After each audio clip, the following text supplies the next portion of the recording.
executive director and co-founder of the Hmong Farmers Association. He grew up growing, harvesting, and selling vegetables to the local food economy. And now he runs this family-owned business, making spring rolls and egg rolls at the downtown St. Paul market. So if you see him down there, say hi and buy some good stuff. He's a St. Olaf graduate in biology and Asian studies. And he's also a certified Hmong Mekong, who is a cultural broker. And that is why he can speak on the subject he's going to speak on tonight, how traditional Hmong foods and herbs are used for healing. So take it away, Janssen. Thank you. Thank you for the introductions. Actually, I just want to bounce back on what Nalgan just said here. Actually, you won't be finding me at the St. Paul Farmers Market if you do go down because of COVID here, and that you can't do any sort of prepared food, ready-to-eat food here. So if you do come down, please come down and enjoy yourself at the St. Paul Farmers Market, but you won't be seeing any egg rolls or spring rolls this season here. Well, thank you. Thank you so much. And also Brianna for this opportunity. It's wonderful to be joining you guys this evening. I am going to start my screen share here and let's see if this works out. Let's see.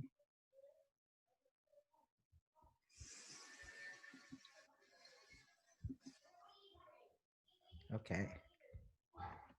So thank you again, all of you. And thank you for inviting me to join you guys this evening here. As Melon said, you know, I have had a number of years of farming here, but I think that you guys are probably more in the soil than I am here. So you guys probably have more knowledge than anything here too.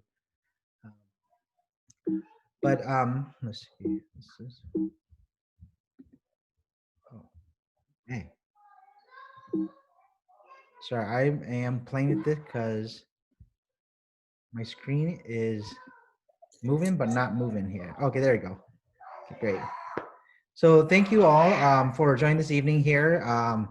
You know, thank you for the introduction, but this will be our agenda for today. I'll quickly give myself a little introduction as well too. Then I'll kind of jump to like who are the Hmong people, and what is Hmong food, and how that is tied to traditional medicine here. My name is Janssen Hang, and as Nilgun had said here, I am the co-founder and also the executive director with the Hmong American Farmers Association. We are a membership-based nonprofit organizations that work with Hmong farmers in the Twin Cities and surrounding metropolitan area here. But a little bit about myself, that my parents immigrated to the United States 44 years ago. And I am the fourth oldest of 7 children here.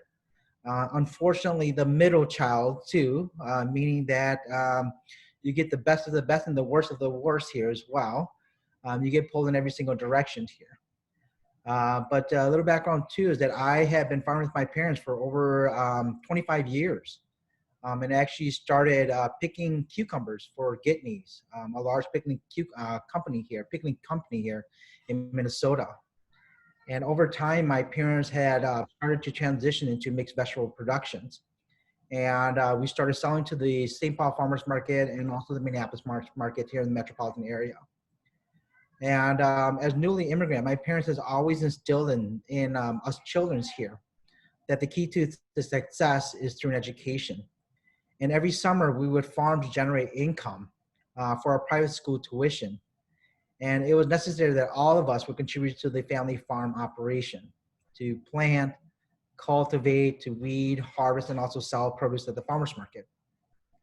As such, we were always envious of our colleagues, as they would tell us stories and how they would have family gatherings and would go out to the cabin and enjoy themselves. And so at time we were so envious of them that in fact our siblings and us, we would actually organize and we would unionize and we'd go on strike and we'd tell our parents, we're not going to farm anymore. You know, this is the end of it. We're always here in the scorching sun or underneath the rain, working without gloves and picking cucumbers and pickling, and it hurts our hands. But by the time you know it, my parents, you know, they always put the fingers up and they're like, hey, think about school. Do you want to go to school? And we're like, okay, we're back into the field as soon as you know it, right? So that's kind of my story here. and just kind of give you guys background. But the next thing is I want to talk to you and inform you guys about, who are the Hmong people and why they're here in the States. Maybe some of you guys are aware of the Hmong history, and for those who are not, I'd like to share a little bit about it. So the Hmong people are an indigenous group, indigenous ethnic group to southern China thousands of years ago. And in those days, China was made up of different ethnic groups.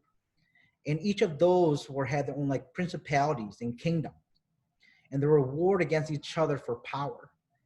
And because of this kingship and strife, that many Hmong people began to migrate to Southeast Asia and started settling in the mountainsides or along the hillsides of Laos, Thailand, Vietnam, and Burma.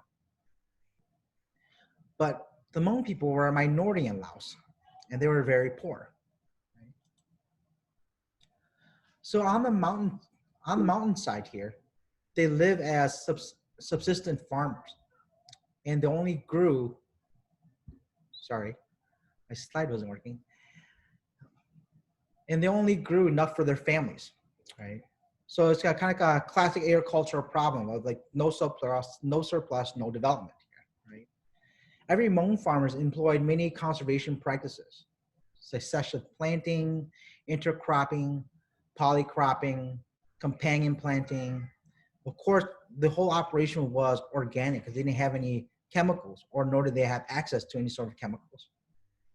But the biggest thing that they always practiced shift cultivations was slash and burn. And every 3 years that they would rotate to a new piece of land. Right? The agriculture calendar in the Hmong community here dictate the Hmong traditional life, from how birthings were recorded or to when people got married. One story is that, when was I born? This is the one thing that I asked my father. So Dad, when were you born? What was the month? It's like, I don't know. My parents just always told me that I was born right before the planting of rice. Like, oh, okay. And for those of us who was born and raised in the States, we're like, whatever that means, right? Before the planting or the time planting for rice. So it was really interesting because we were always thinking about like, I was born January 10th, 1954. My parents couldn't really tell us that. They could just tell us like, this is the time. So if the planting before rice, that typically happens in about March, and the days were never specific, so they could never tell you the specific day here. But at the same time, it's the agriculture calendar really dictate the Hmong people as well too, and that has a lot to do with New Year's, right? That there wasn't a calendar that they based it off on. A lot of the Hmong communities here, or the Hmong culture here, is based off of moon phase, and they would play it by moon phase. But when it came to understanding when the new year, it was always at the end of the harvest season. And depending on which region you're in, right? Sometimes you may be high in elevations, that your season may end a lot sooner than those on the lower elevations here. So there wasn't a specific time, like January 1st is always New Year's. No, it always depends on, where you are in the region of Laos or on the hillside, and that determines when the new year was. But one thing for sure is that for the Hmong people, the agricultural dynamics relies on reciprocity here, like shared labor, right, to get their crops planted and to harvest and to weed. And so with that being said, that family and kingship is very important to the Hmong people, that we belong to one of 18 clans, designated by our last name. And so it is taboo to marry someone with the same last name, even though you're not related in any way whatsoever. But almost everyone is related to one another through marriage, right? So that's really interesting as well. But then again, like many Asian culture, we practice worships, and every year and New Year, we would offer gifts and prayer to our ancestors for their protection and their support. And we believe that everyone has a spirit. And if one gets sick, it's because the spirit has wandered away from the body. And so in that sense, then the Hmong people, we will do a ceremony, conduct a ceremony called Hupli. It's the calling of the spirit, or the spirit calling ceremony, to call the spirit back to the body here, right? So that they may be one. Furthermore, the Hmong people We are based on an oral tradition. We had never had an established written language until the 1950s. And that was when the missionary came into the hillside of Laos and started preaching. And that's when they introduced the Roman letters here to the Hmong people. And it was until the 1950s, the mid 1950s, and that's when they started putting the Hmong language into a written form here. But prior to that, for hundreds of years, centuries of years, it was always an oral tradition.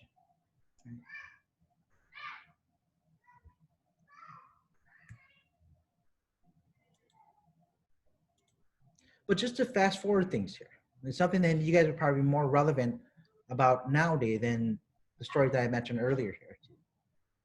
That of course is the secret war.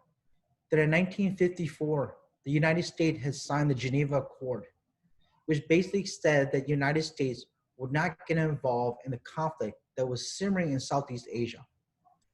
But because of the Cold War concerns and the fear of the domino theory that if Vietnam fell into communist hands, so too would Laos and Thailand fall. And so the United States sent a team of CIA operatives to begin working with and training Hmong villagers in Laos in the early 1960s here. But because of this actuality and the violations of the Geneva Accord, the peace treaty here, that the war became or known as the Secret War. Right? And in this secret war, the Hmong were recruited by the Central Intelligence Agency here to guard sections of the Ho Chi Minh Trail that carved into Laos from Vietnam here to stop the supply of chains. Furthermore, was also to rescue American pilots in the Plain of Jars. But after the Vietnam War ended, and when the communist fractions came into power and took over Laos, they began systematically targeting Hmong families for reprisals. Hmong families engaged in a mass exodus out of Laos, and approximately 30% of our population died trying to escape. Those who survived and successfully crossed the Mekong River made it into refugee camp in Thailand, and they were processed, and they were deemed political refugees, and then resettled across the world. Nowadays, there are Hmong people in Denmark, Australia, France, Argentina, French Guyana, Germany, Canada, and of course, the United States. And I remember a quote from a National Geographic article of an old Hmong grandfather who said, "I have never left my village before, but now I'm going to a strange country to live and die. But America will be good for my children. They say all children can go to school there."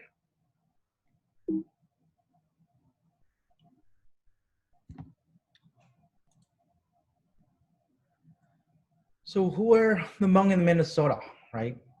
In Minnesota, the Hmong people have the second largest population across the United States, second to California. Right? As of January of 2019 here, the census has stated that there's actually over 85,000 Hmong people who live in Minnesota, and over half of them are involved in food production, processing, and preparation, but mostly farming. Right? We are the largest Asian subgroup in the States. The majority of the Hmong people in Minnesota continue to live in the Twin Cities metropolitan area. But in fact, the Hmong population in Washington County was one of the fastest growing pockets of Hmong residents in the United States here. According to the Hmong Chamber of Commerce, the Hmong community in Minnesota has a purchasing power of over $500 million. And a lot of that had to do with the success of Hmong farmers. In Minnesota, again, Hmong farmers are leading the local food movements. They have been actively engaged in the local farmers markets since the 1980s here.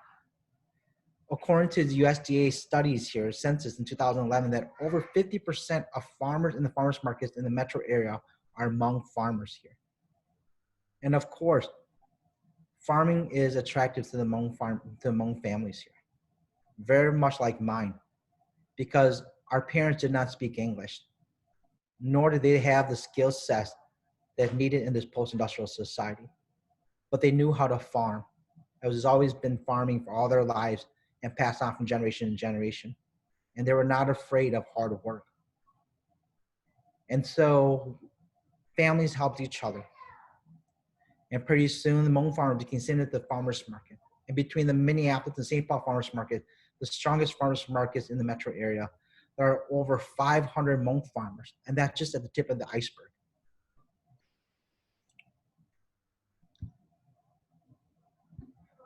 But as much as we love farming, we also love food, right? And don't we all love food here, right? So the next thing I was just talk to you about, like, what is Hmong food, right? It is not anything that is extravaganza in any way whatsoever. I mean, as you recall here, that the Hmong people lived along the mountainsides of Laos and Thailand. So their access was very limited to the cities and to metropolis in the areas here. So Hmong food does not have an elaborate recipe whatsoever. Hmong food is quite simple.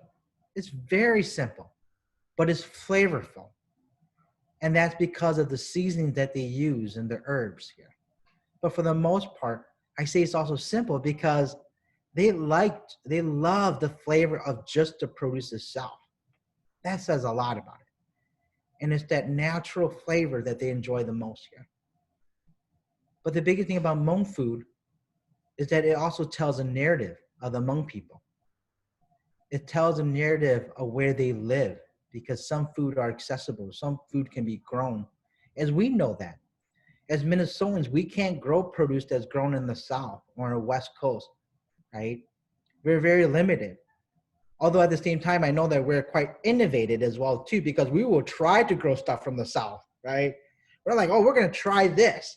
And you know that Hapa, we do the same thing too. We're like, well, you know, peanut doesn't grow in Minnesota, but we're gonna try to grow peanut here in Minnesota. And to be honest with you, we've been successful, although we don't get a big yield, but it's been proven, it's been tried, right? But that's the biggest thing, is that Hmong food, it all depends. It tells a narrative of where they live. But at the same time, Hmong food has multi-purpose, multi-use. It's not about just ingredients, but it has other impact as well too, and medicinal impact. And it's something that I would actually talk to you about later as well. But at the same time, Hmong food consists of very little protein, right? As you can imagine, that the Hmong people living along the mountainside and the hillside, they don't have the resources for refrigeration or for preservation, right? So protein, in one way, shape, or form, that if it is used, they need to be consumed quickly.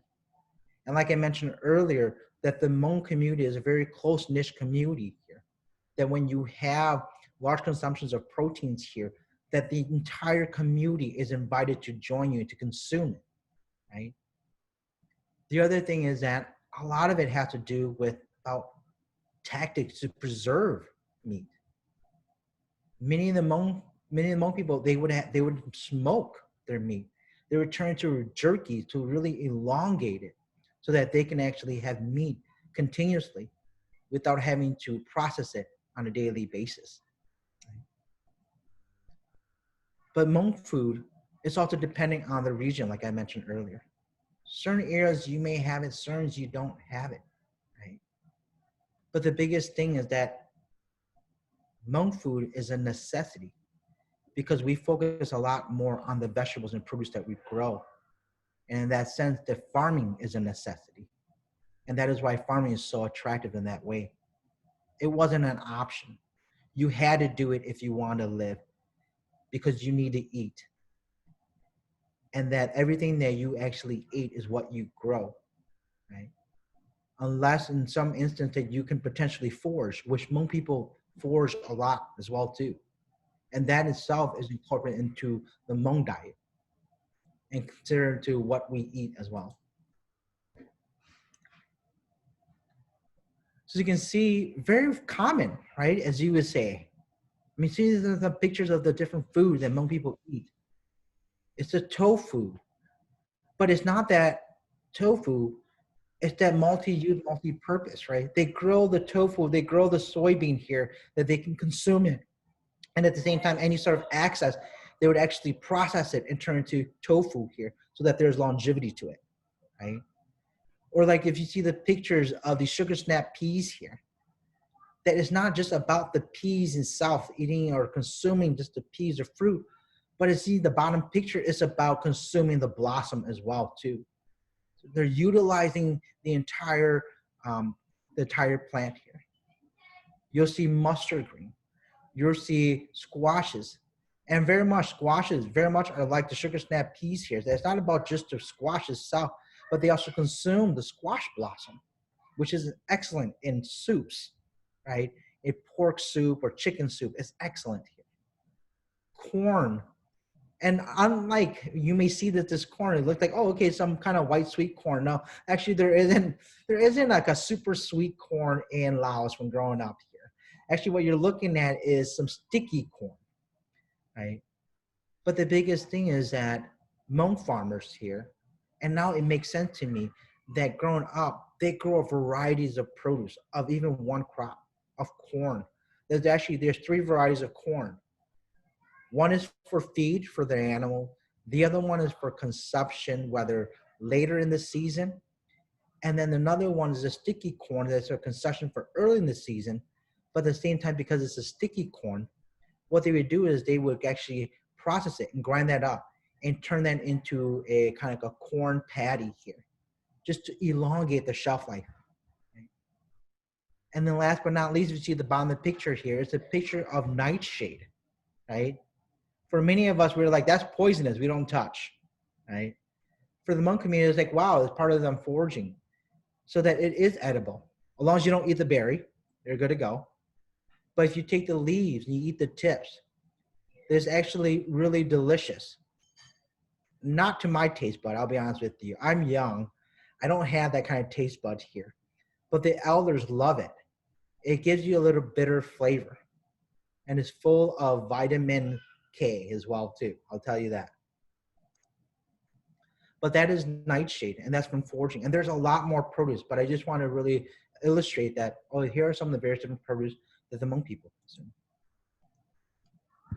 Furthermore, I just want to give you a picture here. So what are staple Hmong food, right? Clearly it's rice. And there, like I mentioned earlier, there's 3 different types of rice that they would grow.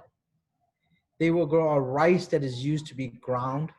They would grow another variety of rice that is much more like your short or your long grain jasmine rice.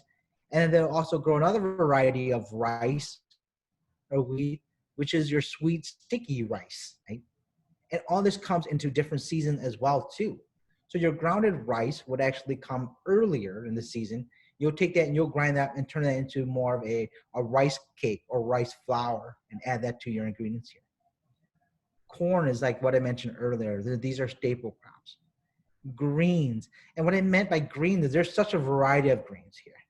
You're looking at your mustard greens, you're looking at your anchoy greens, you're looking at your oh my god, I can't even remember all the various different greens here too. Choy greens here, bok choy greens here. So green is very common. It's consumed on a regular basis here. Of course, you have your soybean because you would actually turn that into one, consume it raw, but at the same time, you're also taking the soybeans and you're turning that into tofu here. The biggest thing is pole bean, right? And the only type of bean growing up in the Hmong communities in Laos and Thailand is that you would only have access to pole bean. Bush bean never existed, right? I asked my parents, like, oh, Joe, did you guys like grow bush beans? Like, it never existed. It was when we came to the States that we noticed that there was such a thing called a bush bean, right? Otherwise, everything we had to trellis up. And we would go out into the woods and we'll cut these sticks like maybe five feet high. Nothing higher because Hmong people aren't really tall. So 5 feet is really good, right? 5 feet high and we'll have the pole bean. So that's the only type of beans that we grow. They have their varieties of squashes and peppers. And of course, fundamentally, as being Hmong here, you have to have your herbs, right? That is your flavor. So you have your lemongrass, which is essential. Every family has to grow lemongrass. You have your ginger, that's an essential as well, right? You have cilantros, onions, and garlics, and mint. And those are different type of flavors that you would infuse into your Hmong food, right? Those are the only flavors that you would actually have. You don't really have black pepper to throw into that because when you're in the mountainside, you're not growing that type of produce. But those are herbs are essential. So what is a typical Hmong diet, right? So I give you all the staples and everything else. But clearly it's all it is rice, a dish of vegetables, whether that's boiled, boiled green, or boiled beans, or whether it's pickled. As I remind you here, that Hmong people didn't have the resources. They didn't have refrigeration. So they have to think about, oh, processing, value added, whatever I could do to really elongate the shelf life here, right? So a lot of things were pickled. Of course, then you have your protein dish, whether that's the chicken, boiled chicken, or was that smoked pork. And of course, last but not least, you have to have one thing that Hmong people really love here is their chili spicy dipping sauce. It's always on the side here. And that gives it that little and also the flavor of hot chili pepper, right? Depending, but I gotta say for the majority of people that I know, they really love their chili pepper. I myself, I can't handle a lot here, but they love their chili pepper. But this is a typical Hmong diet. This is what you'll see for lunch, breakfast, lunch, or dinner. It consists of rice, a vegetable product, protein, and a chili sauce. But this is really interesting as I tell you this, because in the Hmong culture, food is medicine, right? And this is what I meant earlier when I said the produce that they grow serves multi-purpose or has multi-use here. It's because that whatever they use, they grow here, that it either serve as a type of medicine, whether in collaboration with other type of herbs or in itself that has that kind of potency or support, especially when you're along the hillsides, the mountainsides of Laos, that you don't have access to hospitals or transportations here. That everything you do is by your two legs here. Sometimes it takes an hour, sometimes it takes days to get to your destinations here. But the biggest thing is that everything that in the Hmong community is about food, and that food is medicine. That we infuse these herbs and these type of medicinal herbs into our food, whether on a daily basis or specifically in this particular scenario, that is for a chicken diet. And maybe many of you guys have heard about a chicken diet here, but a chicken diet is usually Hmong women after giving birth and postpartum would have to go on a chicken diet for 1 month, for 30 days here. And this is the reason for this is because Hmong elders believe that you are at the most vulnerable state as among women, especially after birth here, that you're so exhausted and your body is constantly changing here. And that in this process here, that you need to only consume young, freshly killed chicken because there isn't a lot of fat on them. So the broth is really clean and clear. On top of that, that you would throw an excessive amount of various different type of herbs. As you can see that there are 9 different type of herbs that I've actually put on the side here. And then it consists of lemongrass that helps with cleansing of the body here. And a lot of these are about cleansing, it's about energy, it's about antioxidants here that would help women after postpartum here.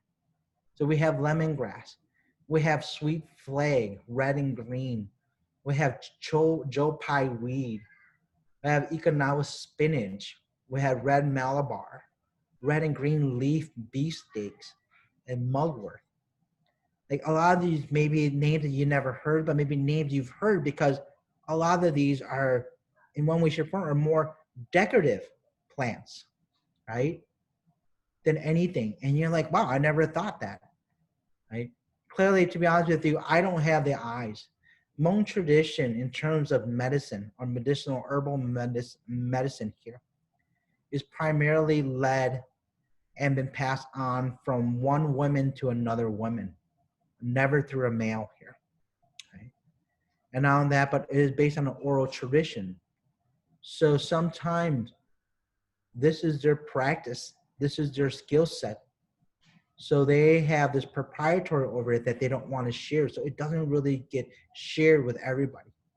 And so this is, to be honest with you, some lost knowledge, especially with, older generations are passing on here. And that they're not passing on the skill set that they actually learned from their grandmother or their great-great-grandmother or the great-great-great-great-grandmother.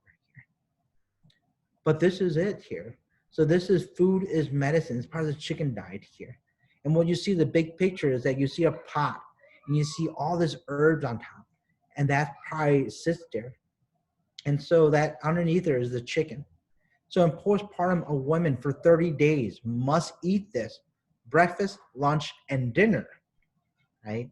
That one, it helps with body cleansing. Two, it helps with milk productions here or breast milk production and the healing of the pain and the uterus, right? And any sort of excretions here that a woman may have.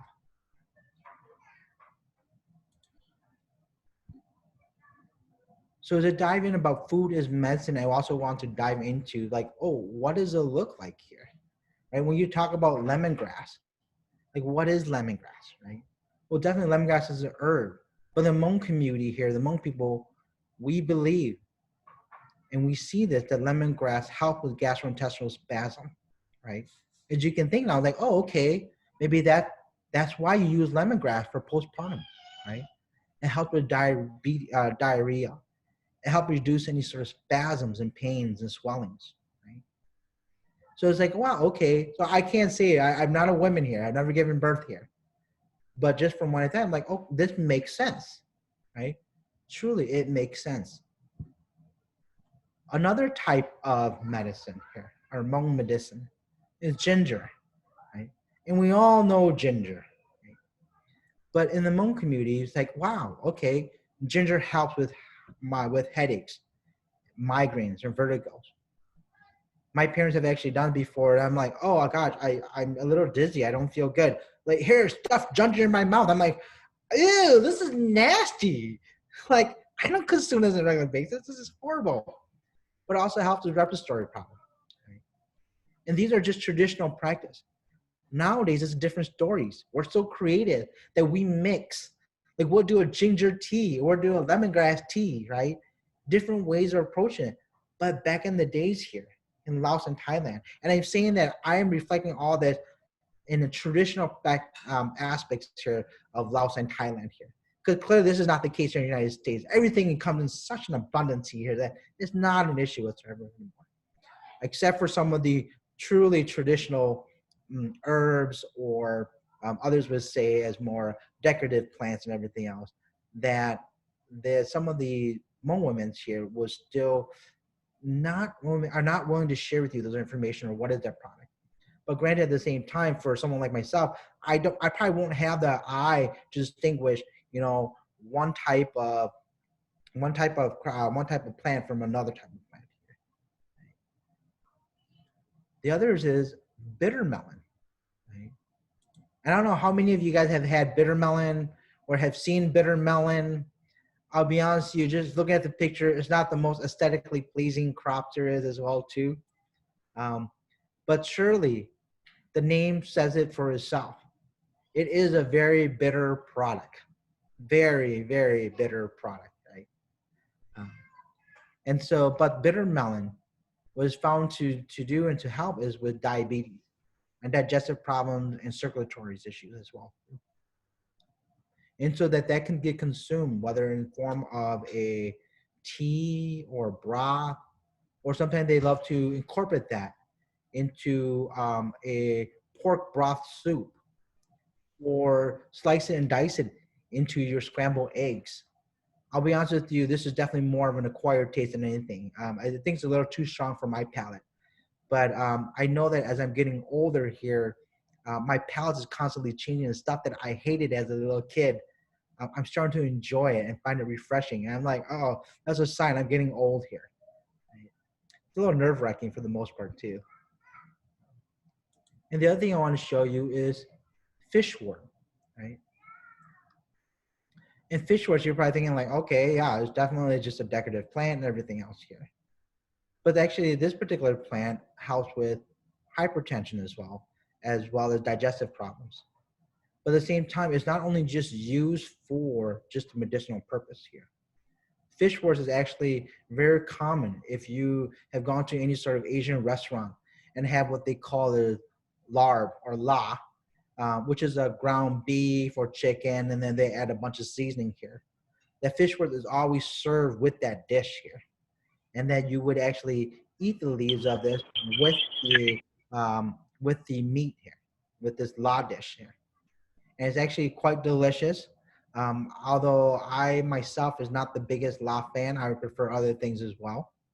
Um, but these are some examples that I want to kind of show you that one is about Hmong culture and that we are being resourceful of what we have available to us. Things that we grow specifically and things that are easily available in the wild, in our environment here, that we can extrapolate to help us, right? And in those terms that what we learn that we have actually incorporated in part of our herbal or medicinal medicine here. Right? And that our food is not just about food, but as you had mentioned, as I mentioned earlier, you know, we have gingers that we use, and it's not just for medicinal purposes here. It goes in every single dish. Like I mentioned earlier, like lemongrass is a staple. Ginger is a staple as well too, right? That every family always grow a small plot of lemongrass, always grow a small plot of ginger right next to their house, not in the fields, not anywhere else, or right next to the house here, because it has those medicinal factors here that when you need it, if and when, is easily accessible as well. And so I figure I introduce you with that here, and I end it there and want to kind of open up if any one of you guys have any questions. And let me exit out of here as well too. All right.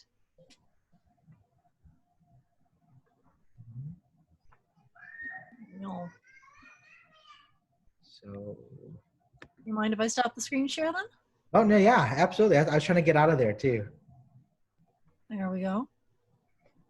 All Well, right. I don't have questions, but I want to thank you. That was fascinating. Yes. I really appreciate it. So thank you for sharing Thank you, with Sharon. us. So I wanted to say that I've been more appreciative of bitter the older I get. And I wonder if that's symbolic in some way too, but yes, the palate does change. Yeah, that's great. I know. Absolutely. So I'm going to run down, my name's Elisa and I'm kind of the question keeper. Sure. So I'm going to run through just a few of the questions that we had. Uh-huh. And I think one of the questions we had was that we thought nightshade plants were poisonous. And I think we, in the chat during your presentation, I think we were able to see that that is not entirely true, correct? Correct. The seed, I've been told the seed of a nightshade plant is potentially poisonous, right? As how you consume it. So you're consuming the seed, the fruit of it. I believe that it is poisonous. That's what I've been told from our colleagues from the Department of Ag here. So I'm like, okay, sounds good. It looks like the second question is whether or not there's a conflict between Hmong medicine and Western medicine. There is. There's always a conflict of which one is better, right? I think the biggest thing is that one thing that I've seen in the community is they're always trying to do a combination of both. But the problem is it takes away from the effects of which one is really helping, right? And it goes into this idea, this theory that, oh, it's the Hmong medicine, it's the Hmong herbs. Yeah, I told you, Western medicine doesn't really help, right? And we're like, and for us younger generations here, and we're like, no, that's not right, mom and dad, you know. It's been proven, it's been scientifically proven to help. So you can't say that Western medicine isn't helping here. But I think that this is a beauty about being Hmong is that you can always flip-flop between Western medicine and traditional medicine. Next question is, in terms of Minnesota with the short growing season, I'm assuming you can grow lemongrass, but can you dry it? And can you also dry ginger? Yes, you can grow lemongrass. Can you dry it? You would not be able to dry the tips, the leaves, but definitely the stalk. And that's where the nutrition is actually in the stalk here. So if you cut the top of the lemongrass off and just keep the stalk, that's the main component of the lemongrass you want to keep, and that could be dried. My sister has been quite innovative as well too, and so she started juicing them as well too. So if you want to, you can go the juicing route. I think I forgot what the other question is. Can you grow ginger? Can you dry ginger, right? Yes. How do you, Yes, you can actually dry ginger. One is about curing too. So if you grow ginger, you can cure them. But the curing process is almost like the drying process. You just leave it out long enough here, it's going to shrivel up as well too. It's going to dry up. The beauty about ginger is that even when they dry up, is that you can just soak it back in water and you can plant it and actually grow again here. But of course, in Minnesota, we have such a short growing season here that ginger production is not always the most productive as well. but Another question. 1 second, with the growing ginger, because I'm personally curious. How do you go about doing that? I'm guessing you have to start it indoors. Absolutely. So that's the biggest thing about ginger production, that you have to start it indoor. You start it early. You start it in February. And you let it grow, and then by time end of April, early May comes in, that's when you actually will put it into the ground here, right? And to be honest with you, your first year of growing ginger here is not going to be the most productive because you're not going to get big bulbs of ginger as well too. You're not going to get big roots here.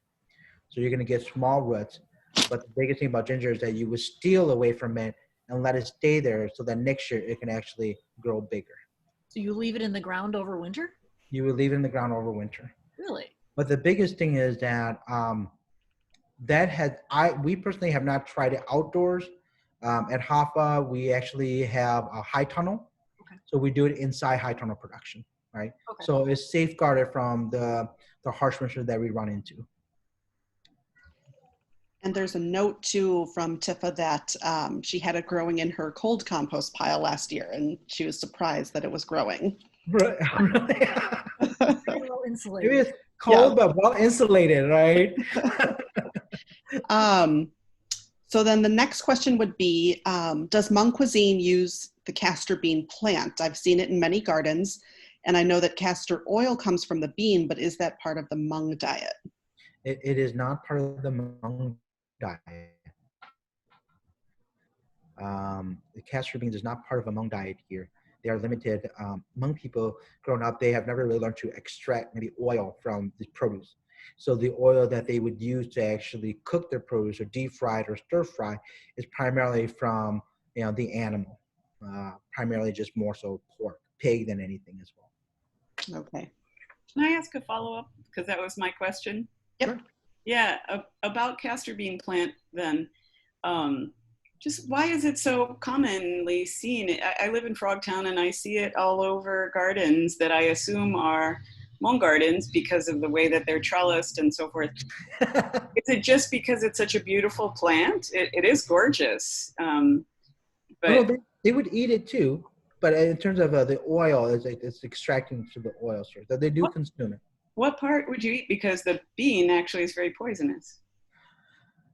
I ask the same questions all the time to my parents. Mhm. Hey, they said this is poison. Oh, well, we tried it and we're still here. What does that mean? I'm like, okay, sounds good here. Okay. There's a lot of things that, I'll be honest with you, being born and raised in the States here, that I just don't have that knowledge that my parents would have. Sure. Right? That what could be consumed and what can't be consumed. Sometimes they tell me and say, hey, go pick the blossom of this. And I'm like, okay, this looks like it's a blossom. I'm like, dude, you're picking it all wrong. You're just ruining my crops. Now I'm not going to give anything. I'm like, okay, sounds good. So I learned a lot, but at the same time, I don't know a lot too, I'll be honest with you. That It's all Can it's passed on from generations here.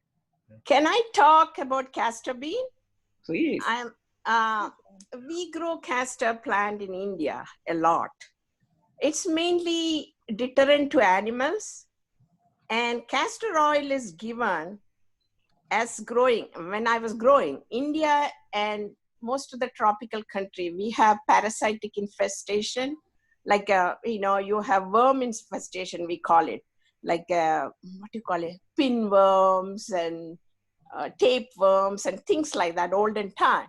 So my grandfather would give me every 3 months or so 2 tablespoons of castor oil to have very bad diarrhea. That's why I said, unless you want to have constant diarrhea, don't ever drink castor oil. And it's more of a deterrent to animals and things like that. We use it as a fence. Because it doesn't taste good? It does. Definitely it's poisonous. I think animals know that too. So, and it's a tall plant, which looks beautiful, but it's pretty bad for, castor oil is edible, but I told you what will be the end result. Sometimes as a pediatricians, I used to tell the grandparents and parents not to give the kids that, because sometimes they can aspirate into the lungs and have a bad pneumonia. So that is from medical point of view I'm talking. Thank you. Thank you. Okay. That was informative. Should I continue with questions? Mhm. Okay. How similar would you say Hmong medicine is to, and Tammy, it says TCM, and Jamu, which is Indonesian traditional medicine, but I do not know what TCM is. Can you repeat that Traditional again? Chinese medicine. Thank you. Traditional Chinese medicine. How similar are they, you said? Yes. To be honest with you, I'm not a medicinal expert, so I can't really speak on behalf of that here. But I assume, I could very well be wrong here, because the Hmong is indigenous group to southern China, that a lot of this, based on oral tradition, have probably been brought down to Laos and Thailand too, and brought here to the States. The exact recipe and reasoning behind it, I'll be honest with you, that I'm not familiar with. Yeah. And Tammy, this is just from my side knowledge. It sounds, I was actually really surprised to hear the 30 days after postpartum about the special diet. I have a few friends who are Chinese, and they did a special diet that their mothers did for them before they had what's called their red egg party, which is where the mother and baby are shown for the first time to friends and family that are not immediate. So that the 30 days sounded, it was interesting to hear that that was familiar. So the next question is, are hoop houses used for the tropical herbs that need a longer season? Our high tunnels are not. And the reason for that is primarily because working with Hmong farmers here, we're about providing or getting a higher yield and more remarkable products, right? Their primary outlet is the farmers market system, but at the same time through HAFA and also our alternative market program, that we help our farmers secure contracts through farm to schools, restaurants, retailers, and also we run a workplace CSA here. And so for the most part, it's about their cash crop. As you guys all know, that a high ton is a season extension. So not only are we thinking about extending the season well into November, but we're also thinking about putting crops early in the late part of February and March, so that we can have the crop early on. And the reason for that is because their competition is the farmers market. So if you plant in the field, everybody's going to have the crop at the same time, and then you're not going to get a higher premium for your crops. But we are exploring other options about potentially tropical here too, right? Thank you. So the next question is, and maybe more from what you know of your parents' perspective, but how much of an adjustment is it to come from from tropical mountains to growing in flat, cold country? Night and day. This is something that we talk about at HAPA all the time. At HAPA, we run quite a robust training program with our farmers. And so when they ask about them, they're like, "Oh, guys, so how is the adjustment?" And I'm like, "Well, one, we just had to. It's different because in Laos, as part of I mentioned earlier, that it's about shift cultivations, right?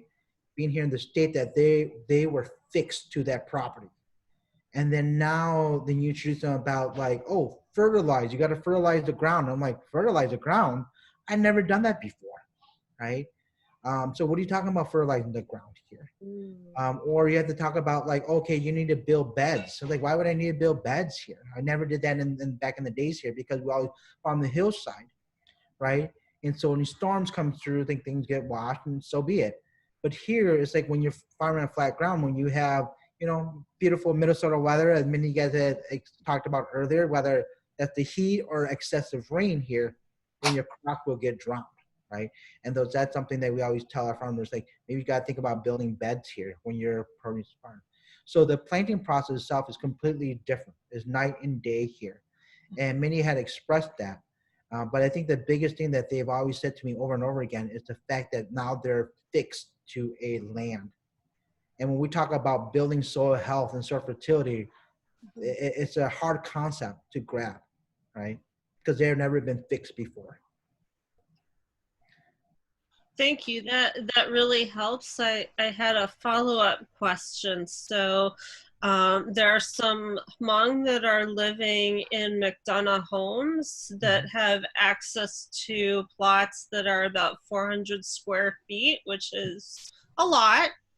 And I'd like to know more about what to recommend to them to grow that they will be happy eating in the time that we have to grow. I chuckle because that's a really good question because I don't have an answer for you because as a Hmong farmer, I'll be honest with you, that 400 square feet. I know that sounds small. Not enough. It's big for a garden. It's okay for a family. I know. It's big for a garden space. Right. No, and the reason I say this because you talk about 400 square feet, right? Or 400 square feet. I work with farmers who farm 5 to 10 acre and they grow 160 varieties of produce, right? And I'm like, guys, I think you guys got to be more strategic about how you guys approach this because that means that you don't have the proper mechanical equipment and you have to do everything by hand. They're like, oh, that's okay. We'll just do it. I'm like, but okay, that's not efficient though. Okay, Brianna, I'm seeing 3 more questions. And then Joe, I noticed that you had your hand up. Yep. Do we want to let Joe go ahead? You've been holding your hand up for a while there. Sorry, I can't find the where you type in the stuff. About 10 years ago at the farmer's market, I had a question. You know a good book about Hmong herbs? So now 10 years later, is there a good book that thoroughly covers Hmong herbs, Hmong vegetables, maybe a cookbook, or maybe even a website for us to use? And then Jennifer has a question too. Okay. So your question about, is there a good book about Hmong herbs? I've seen a lot of books. I can't remember off the top of my head what the name of it, but if you Google Hmong medicinal herb, there are a number of books out there. How thorough is it? I'll be honest with you. This is something we currently struggle with as well too. As I mentioned earlier, that we are an oral tradition. And so everything has been passed down to us in the Hmong language, right? And then how do we translate that to find what is the English terminology? And we struggle with that. And so sometimes what I've seen is that there's not a direct correlation between the two, right? Because there's so much similarity between the different type of plants that are out there as well too. So just for example here, that you're looking at the beefsteak plant, right? That they have red and they have green. It's like, okay, well, which one is what? And then there's so many things that look so similar to it too that it's harder for us. But for the Hmong medicinal woman who knows her plants and knows how to provide medicinal herbs here, she can easily identify like, nope, it looks the same, but you can see the vein on this is just a little bit different. I'm like, I can't do nothing cross. I mean, I've talked to a number of Hmong women here. I did an interview with them, and they were so particular about it that, you know, it's almost like if you don't play with it enough and know enough about it, it's so hard to identify what the difference is. So to be honest with you, that there are books out there, but how thorough, I don't know how thorough they will be. Okay. Jennifer, you had a question? Yes, please. On one of your slides, you had a grid with different kinds of plants, vegetables on it. And in the upper right-hand corner, looked like a picture of jopai weed, That's which correct. is native to North America. Now, how are the Hmong using jopai weed? To be honest with you, good question. This is always passed down. So if you say that is native to North America, it's really interesting here that you say that, because I wonder if is it native to North America or native to certain regions here. I know that I was on a trip with my aunt in Florida, and we're driving on the freeway, and she said, pull over. And I'm like, why? We start asking her, and she runs out there, and she's like, yeah, this is the medicinal plant that we've been looking for. Wow, they grow wild here in Florida, right? And I'm like, you told us to pull over for this? Like, you know, you just don't know the value of this, right? And I'm like, okay, sounds good, you know? But, you know, that's a very good question, that jopai weed, that you say that, that I wonder is that in one way, shape, or form, there's something that resembled it. And I think this goes back to Joseph's question too, is that if there's something in Southeast Asia that resembled jopai weed, and why that they have identified that as a jopai weed. Okay. All right, so we're down to 3 more questions. Are you concerned about food traditions disappearing in the sense of based on oral tradition and newer generations, younger generations not knowing as much? Is that a concern? Absolutely. I mean, it's not about just food. It's about culture. It's about identity. It's about language, right? I have 4 children, and none of them speaks English. None of them speaks Hmong, right? My oldest can understand it, but he doesn't speak it, and he can understand enough. And I to be honest with you, I kind of overlooked that. And in one of the stories, I thought that my wife and I were being very secretive because we can talk in Hmong and the kids won't understand, right? So we were doing this, and all of a sudden he goes, I understand you guys. I'm like, whatever, you don't understand. It's like, yeah, you guys said X, Y, and Z. I'm like, oh, okay. So we got to be careful how we approach it. But definitely food, language, culture, I'm extremely concerned. I'm a first generation Hmong American. You know, second generations we're seeing now. We're seeing third generations as well too. These oral traditions will be long gone. My parents, as I'm seeing that I lost my grandfather 20 years ago here, and we're seeing another waves of elders going through. And so that if we don't capture it now, then we will never remember, we will never have the stories to tell us, right? And to be honest with you, this is something that I'm always concerned, and that's why I talk to my mother every day. You know, she tells me about this. I actually, to be honest with you, I even consulted her to confirm that the materials that I'm providing you guys today is accurate here, right? So she is my mentor, my guide. So she tells me a lot about this. And this is something that if we don't continue to write it down or to record it, that this is definitely information that we'll lose forever. Okay, second to last question. You had mentioned the grassy parts of lemongrass. Can you use those in cooking? Absolutely. No, I do that. It's just that it doesn't last as long. Okay. So they dry out. Aesthetically, they're just not as flavorful. What I've done too is that you can use, earlier we asked about drying, right? Can you dry lemongrass here? Absolutely. But the biggest thing is that if you want to use the tops of lemongrass, this is something that I'm trying to be resourceful of the whole stalk, right?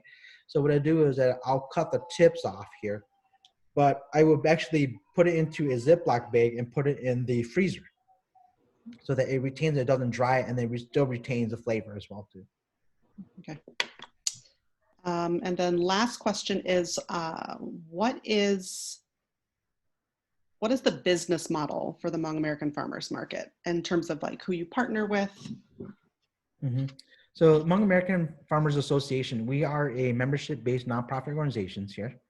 The mission of the organization is actually to advance the economic, social, and cultural prosperity of Hmong Americans through capacity building, cooperative development, and advocacy work here.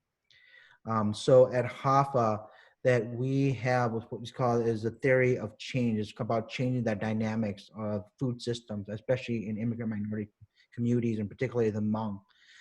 They had been at the forefront of the local food movement in the revitalization of the farmers market system, but because of lack of access, that they're still regulated as second class here. And so at HAFA, our business model is about complete and total access, right?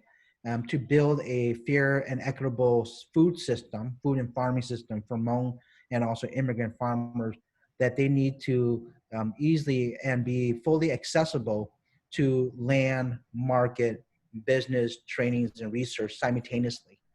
And this kind of goes with our whole food model. And so in terms of our business here, that it's fundamentally revolved around our whole food model. That, as you can imagine, that when I talk about land access, or when I talk about financial assessments or farm business management training, markets, trainings, and research, that each of those are kind of a spoke to a wheel here. And in HAFA, we feel that, you know, yes, it's critical that you have land. It's necessary to have land, but it's not substantial, right? It's necessary to have land and markets, but it's necessary, but it's not substantial.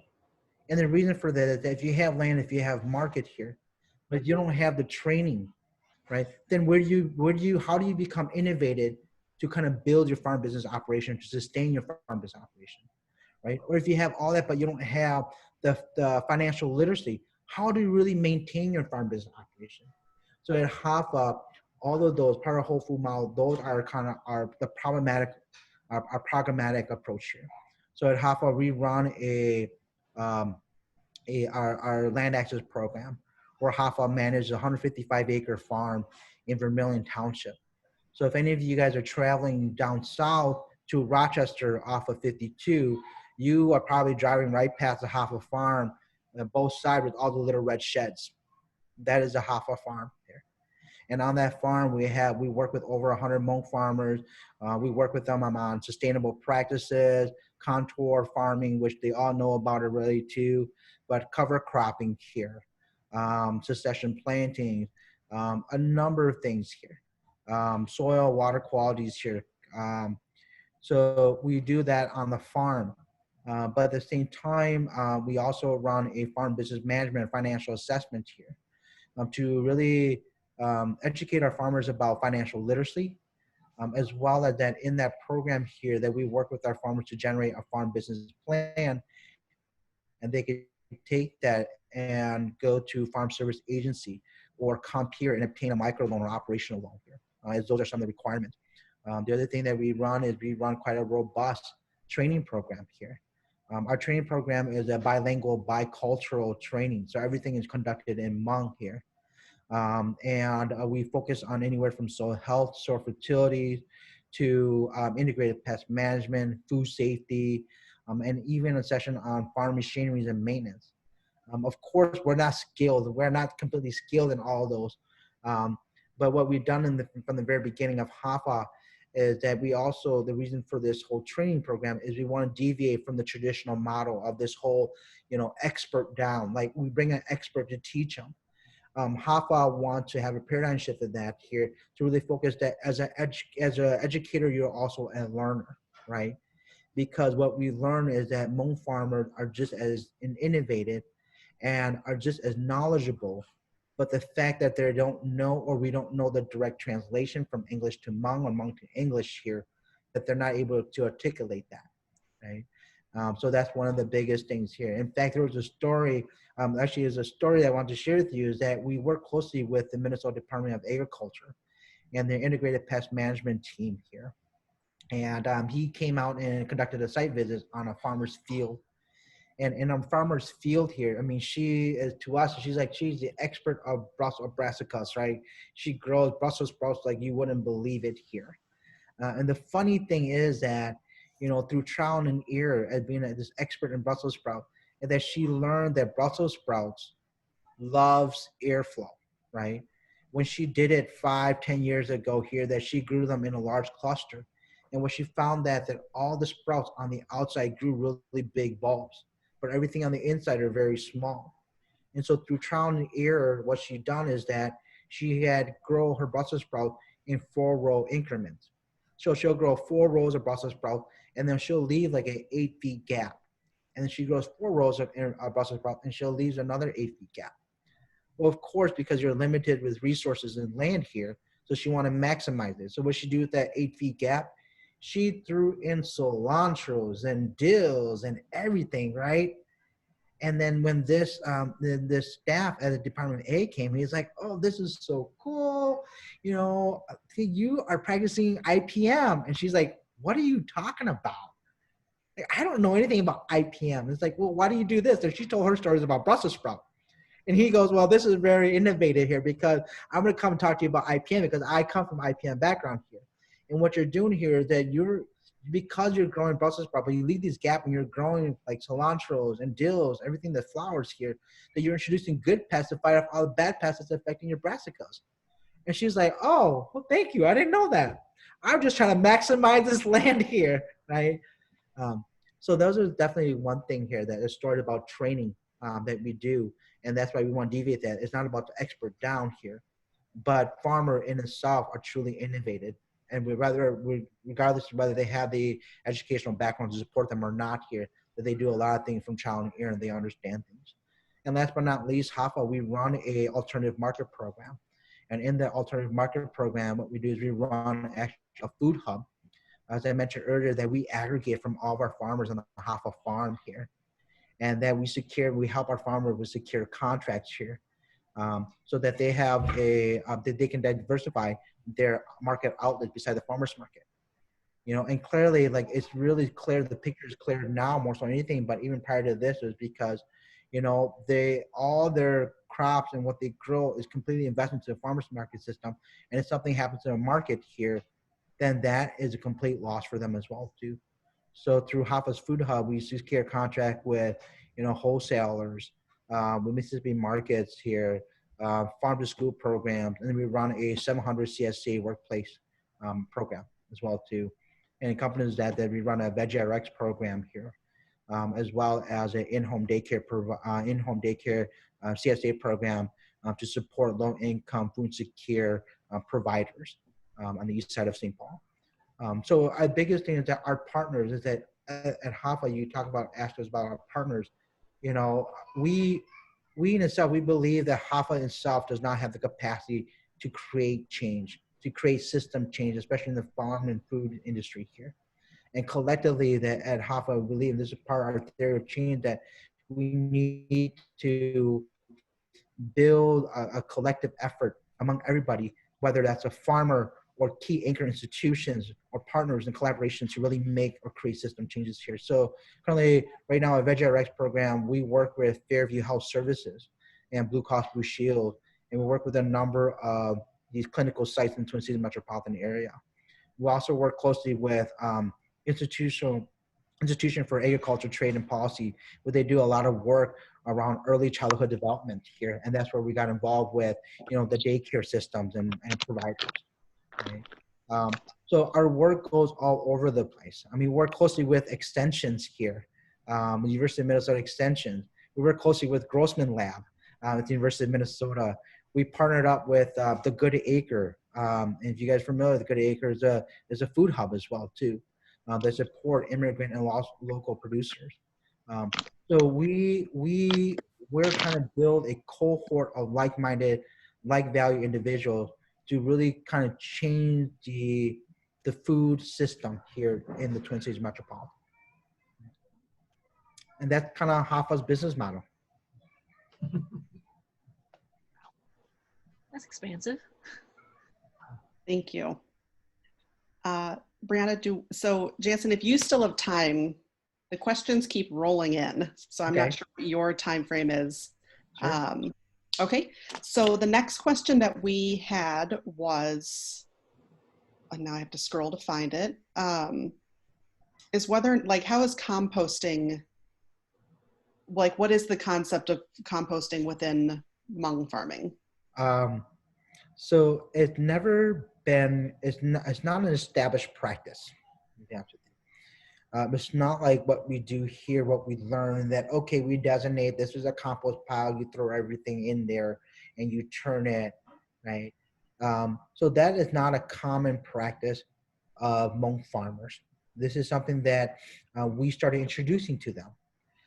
But I'll be honest with you that they're not really diligent about following through with their practice, right? And the reason I say that is not because they don't believe in it, but because as a farmer, they want to be on the field, not to do all the other stuff that doesn't have an impact on their production, right? Our farmers, to be honest with you, spend anywhere from 10 to 14 days on the fields here. They are just notorious. And it's like, I don't know how you guys do it. And this is why growing up as a kid, I hated it because I can't do it, right? But the concept of composting is not that it's foreign, but it's that it's not actively being completed by our farmers here, or for that reason. It makes a lot of sense. Yeah. Do you think Hoffa would be willing to do a class or a demo on Hmong herbs? No, I would be happy to. I would have to coordinate that with the farmers and make sure that there are enough herbs that they're growing here that I can really demonstrate it and really showcase that as well too. That's good to know. The next question is, how do you source your seeds or the seeds for the farmers? So it depends on if they're traditional seed, they save their seeds. Okay. But the biggest thing is that the majority of the produce that the farmers are growing is actually going to direct market here, that they're actually just buying off, whether that's off of Johnny Seeds or they're running down to, you guys are familiar with Jordan Seeds. They're going to various different places here. All right.